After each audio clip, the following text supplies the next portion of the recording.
যারা রাজনৈতিক দর্শন, রাজনীতি, চিন্তার দিক থেকে সুদূর প্রসারী প্রভাব রেখেছেন, মুক্তিযুদ্ধে গুরুত্বপূর্ণ সংগঠকের ভূমিকা যারা পালন করেছেন, মুক্তিযুদ্ধ পরবর্তী স্বাধীন বাংলাদেশের রাষ্ট্র রাজনীতি কোন দিশায় কোন পথে চলবে, যারা এটা ব্যাপারে চিন্তা করেছেন, কাজ করেছেন, কুশীলবের গুরুত্বপূর্ণ ভূমিকা পালন করেছেন, সিরাজ ভাই তার মধ্যে অন্যতম। তার প্রথম মৃত্যুবার্ষিকীতে তার প্রতি বিপ্লবী ওয়ার্কার্স পার্টির পক্ষ থেকে, গণতন্ত্র মঞ্চের পক্ষ থেকে আমাদের গভীর সম্মান, গভীর শ্রদ্ধা জ্ঞাপন করছি।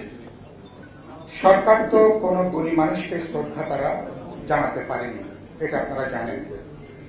সিরাজ ভাইয়ের মৃত্যুর দিনও সরকারি দলের কেউ তারা হাজির হননি, গুরুত্বপূর্ণ কেউ।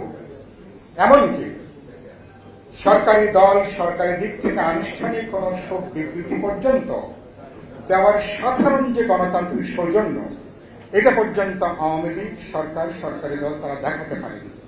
এতই তাদের হীনমন্যতা, সিরাজ ভাইকে নিয়ে তাদের অজানা আতঙ্ক এই পর্যায়ে। ফলে আওয়ামী লীগের আচরণের মধ্য দিয়ে মুক্তিযুদ্ধকে তারা ছোট করেছেন, মুক্তিযোদ্ধাদেরকে তারা হেয় করেছেন। এখন তারা যেসব ইতিহাস তৈরি করেছেন মুক্তিযুদ্ধের নামে, আমি বহু জায়গায় ইতিমধ্যে বলেছি, গণেশ উল্টে গেলে এর 12 আনাই ইতিহাসের ডাস্টবিনে ওনাদের এই কল্পিত কাহিনী, ইতিহাসের নামে যে রম্য রচনা, এগুলো ইতিহাসের ডাস্টবিনে এর 12 আনায় নিক্ষিপ্ত হবে। সেখানে সিরাজুল আলম খান, তিনি আপনারা জানেন, আওয়ামী লীগের ভেতর দিয়ে তিনি স্বাধীনতার স্বপ্নটাকে বাস্তবায়ন করতে চেয়েছিলেন এবং তিনি চেষ্টা করেছেন। কিন্তু এখন আপনি আম গাছে তো আর কাঁঠাল চাইলে হবে না, সুতরাং শুধু সেই জায়গা থেকে পরবর্তীকালে তিনি এদেশের মুক্তিযুদ্ধের মধ্য দিয়ে যে তরুণ যুবক, যে মানুষের নতুন মুক্তির জন্য, অধিকারের জন্য যে স্বপ্ন জাগানিয়া কোটি মানুষের যে আকাঙ্ক্ষা, আওয়ামী লীগ সেটাকে ধারণ করতে না পারার জন্য তিনি আলাদা অবস্থান গ্রহণ করেছিলেন। জাসদের উদ্যোগ, ছাত্র তরুণদেরকে নতুনভাবে ঐক্যবদ্ধ করা, জানেন সে উদ্যোগ তিনি গ্রহণ করেছিলেন। সামাজিক বিপ্লবের মাধ্যমে বৈজ্ঞানিক সমাজতন্ত্র, আমি জেএসডি নেতৃবৃন্দের বিষয়ে মনোযোগ আকর্ষণ করছি। আমি ঢাকা বিশ্ববিদ্যালয়ে যখন পড়ি তখন থেকে, বা ঢাকার বাইরে যখন ছিলাম, এটাই তাদের প্রধান স্লোগান ছিল বহু বছর ধরে।